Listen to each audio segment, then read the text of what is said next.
ఒకడేమో 2030 కల్లా భారతదేశాన్ని హిందూ దేశంగా చేస్తామని అంటాడు.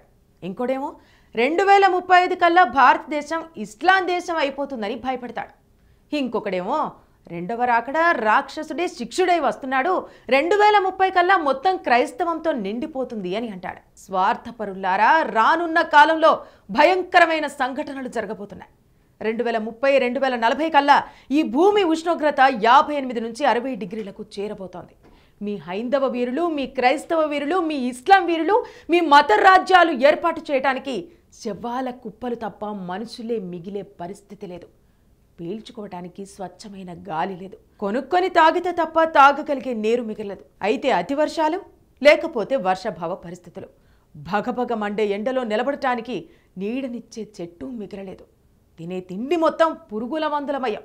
భూమి మీద ప్లాస్టిక్ పొరలు పొరలు పేరుకుపోతున్నాయి. నదులు మొత్తం మురుగు కాలువలుగా మారుతున్నాయి. సముద్రాలన్నీ మృత్యుకుహరాలుగా మారుతున్నాయి.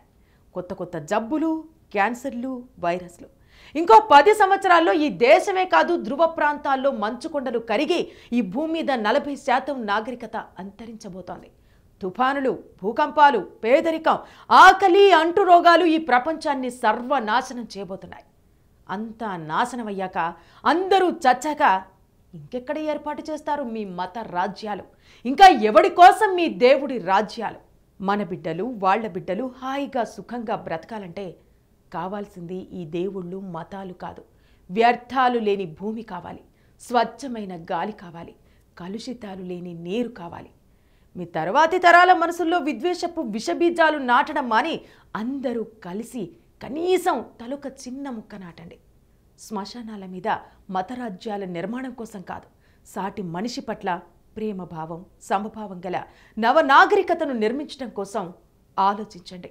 మతాలకు పుట్టిన వాళ్లలాగా కాకుండా మనుషులకు పుట్టిన వాళ్లుగా జీవించండి. ఇదే మా సువర్ణ మీడియా మీకిచ్చే సందేశం.